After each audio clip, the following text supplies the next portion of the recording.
Paano gamitin ang attendance tracker na ito?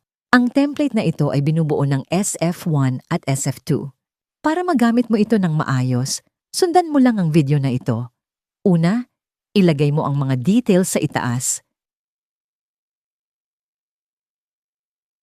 Pagkatapos, punan ng LRN column, learner's name, at gender. Kung meron ka ng listahan ng mga estudyante, maaari mo na lang itong i-copy at i-paste dito. Huwag kalimutang lagyan ng gender. Ilagay ang M para sa male at F para sa female. Kapag may laman na ang tatlong column na ito, automatic magre-reflect ang data sa ibang sheets tulad ng attendance summary at mga monthly attendance sheets.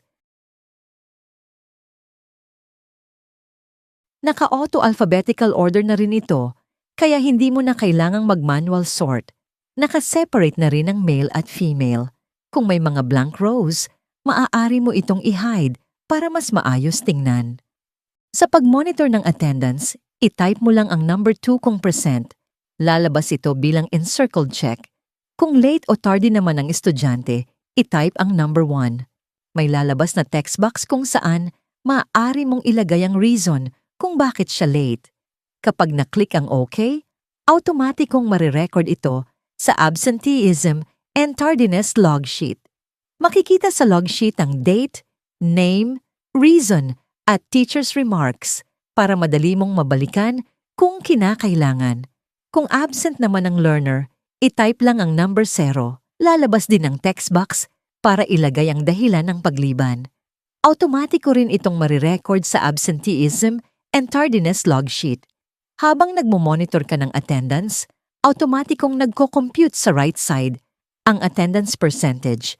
May daily total attendance summary din sa ibaba para sa male, female at overall upang makita mo ang attendance rate sa araw na yon. Sa right side naman, automatiko ring nagko-compute ang monthly reports. Wala ka ng ibang gagawin kundi mag-monitor ng present, late at absent. Lahat ay automated na. Kasama na rin ang computation para sa late enrollees, dropouts, transfer in, at transfer out.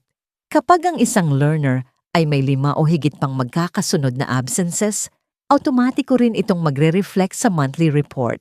Kapag natapos na ang buwan, handa na itong i-print ang report para ipasa sa principal.